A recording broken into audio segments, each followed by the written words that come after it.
Hello, how are you? Welcome again to Mwalimu Kenya Juguna channel. I want us today to discuss about political development and systems.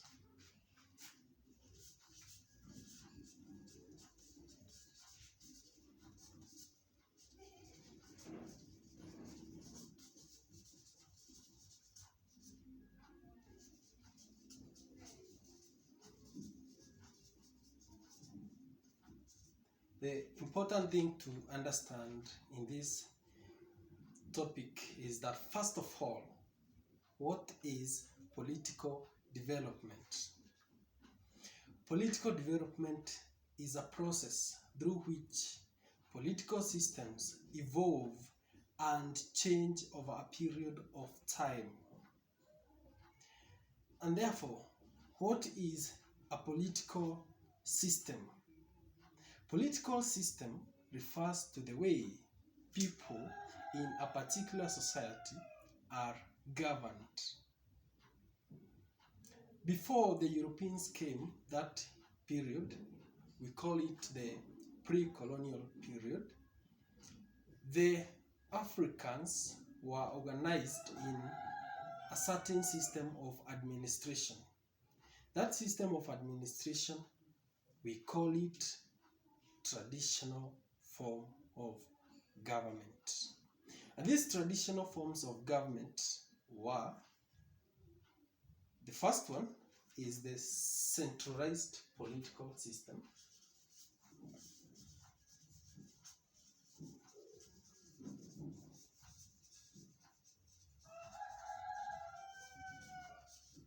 Centralized from the word central, because power to administer and govern the people was given to one person. That is why we are calling it a centralized political system. For example of communities who are having this centralized political system, at this centralized political system, we are having one person, as you have said, like a chief. Those who are governed by the chief were having what we call a chiefdom, a system called a chiefdom. Those who are being governed by the kings were having a kingdom. The emperors were having an empire. And so, which are some of these African communities which were using this system, our political system? We start with those who are having a chiefdom. Here, we are going to measure more so in the Bantus of Tanzania, like the Nyamwezi. The Nyamwezi were being governed, were having a chiefdom system. Then we have the Chaga,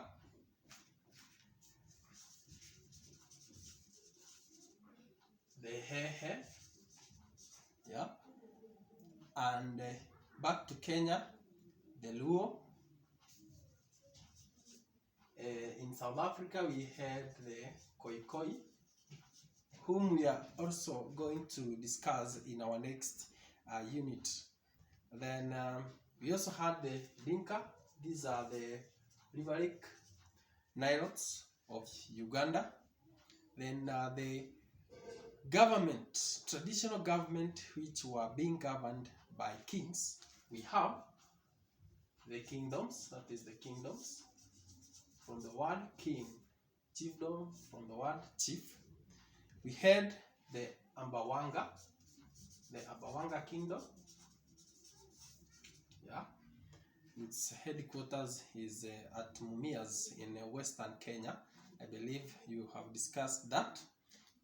Then we have the Batoro, Baganda, Banyoro, the Soninke. Yeah, Soninke here, the people of West Africa, the old Ghana. Then those that were governed by emperors, that is empires, emperors here. We have a good example is the Ethiopian Empire. That is the Ethiopian Empire that was governed by empires, and here we can take an example of Negistu. Yeah, he was a famous emperor of the people of Ethiopia. Then we have the other system, that is a decentralized system of government. Decentralized system of government.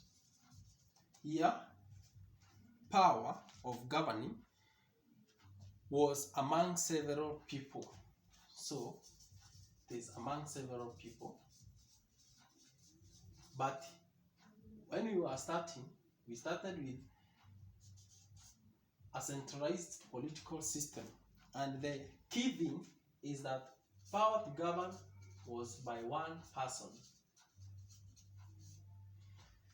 But when we come to decentralized system of government, we have power to govern being distributed among different several people, so to speak. And here we have those that were ruled by a council of elder.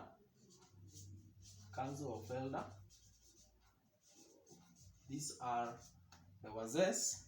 And in this case, we are going to take a good example, that is the Agikoyo and the Ameru and the Abagusi. Agikoyo, Ameru, and the Abagusi. The Ameru had a very established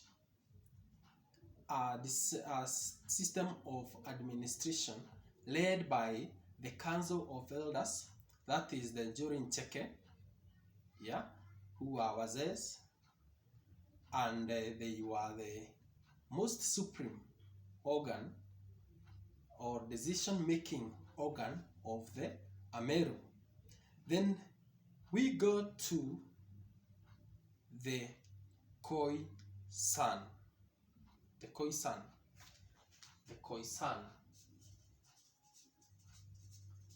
The Khoisan is made up of two main groups. That is Khoikhoi, who are also called the Hottentots, and the San, who are also called the Bushmen.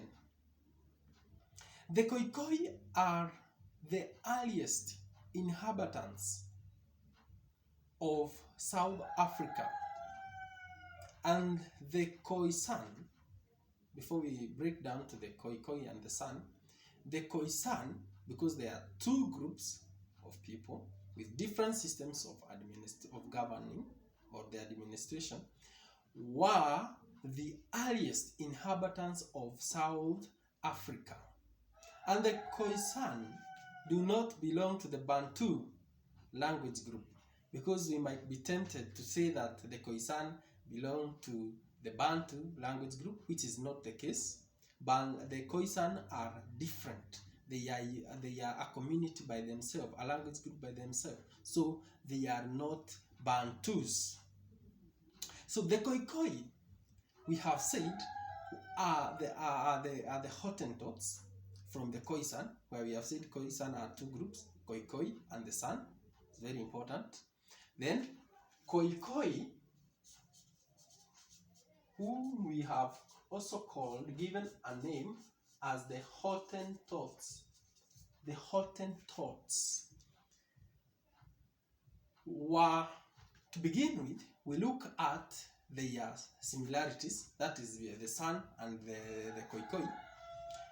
You find that most of these similarities are on their physical features or their physical appearance.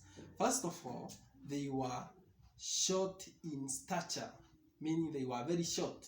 Maybe if you can take an example of Mwalimu Kenya, maybe they were the size of my knee. So they they were very short. Then the color of their skin, they were yellow in color. Then the kind of language that they spoke, that is the click sound, okay? And generally in their economic way of life, they were nomadic pastoralists.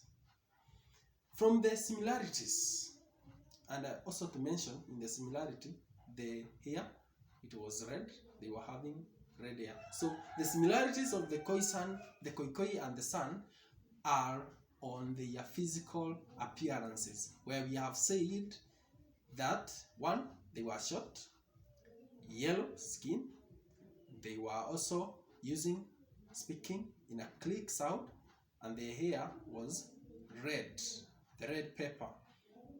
The differences. First of all, we have Khoikhoi on this side and the San on this side. The first difference is on their name. Khoikhoi, the Hottentots, the San, the Bushmen. The first difference that I want us to major in, it is in their political administration.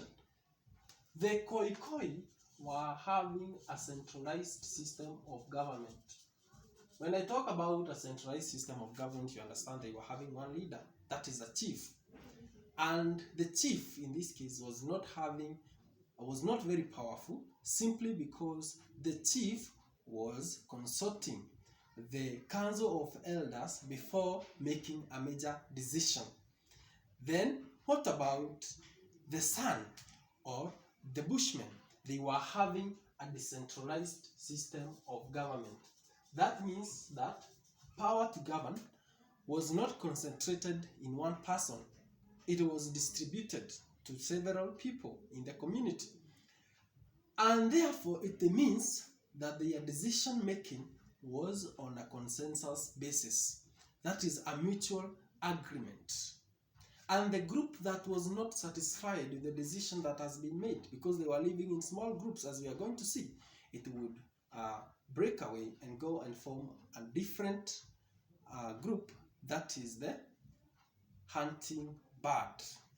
The other difference is that they were headed by the chief, that is the Khoikhoi, were governed by a chief, whom we have said he was consulting the council of elders before making major decision, and that is why he was not very powerful. What about the Bushmen? The Bushmen were governed by a consensus, which we have said it is a mutual agreement. Then in the economic activity, the Khoikhoi were nomadic pastoralists. As much as both of them, the Khoisan, were both pastoralists as their main economic activity, but when we come to the Khoikhoi, they were more in nomadic pastoralism as compared to the San. The San were hunters and gatherers. Hunters and gatherers. Then the other point is on their trade. You find that the Khoisan had several items of trade. Several items of trade. What about the San? The San had few items of trade. Few items of trade. And it's also important to mention that the two communities were engaging in trade, that is the barter trade, exchanging goods for goods. The Khoisan, the San would give the game meat, and these others would give them livestock and such kind of things. Then their organization, social organization, the Khoikhoi or the Hottentots, were living in large groups, almost 1,000, 2,000 4,000 members in one group, whereas the San were living in small units that we have identified as the hunting birds. The hunting birds, you know, they were bushmen, and their main economic activity is hunting and gathering. No wonder they are living in hunting. But then, our last point in terms of their differences is that the Khoisan had a strong clan system. They had a strong clan system, but these others were organized in small groups. They were organized in small groups that you have identified as the hunting birds.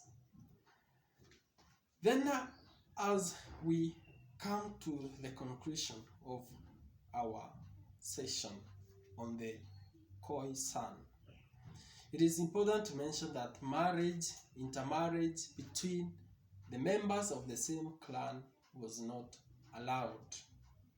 And also, on a social aspect or social organization, is that they were decorating their bodies.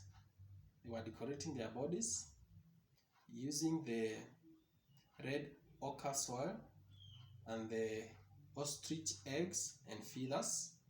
Yeah, and then they could also draw and paint the pictures of the animals that they hunted in the caves where they were living, because they were living in caves. So the important thing in the differences of the Khoisan and the Bushmen, that is the San, it is number one in their name. The Khoisan are the Hottentots, the San are the Bushmen. Number two, it is in terms of their political organization. The Khoisan, as we have said, were having a chief.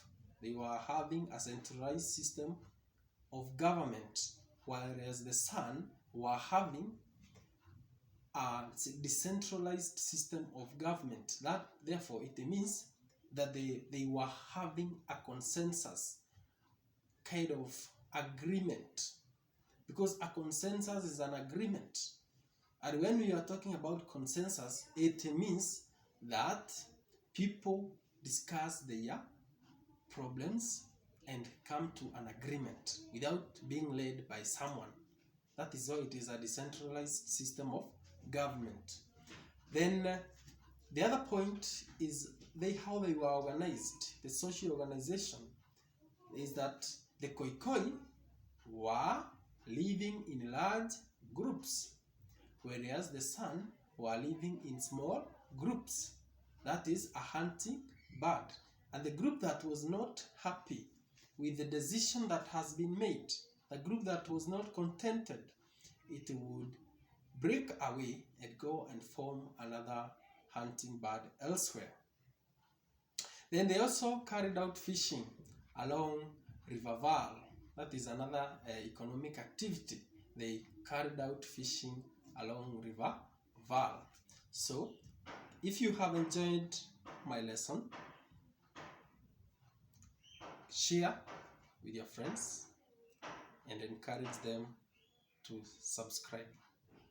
Thank you.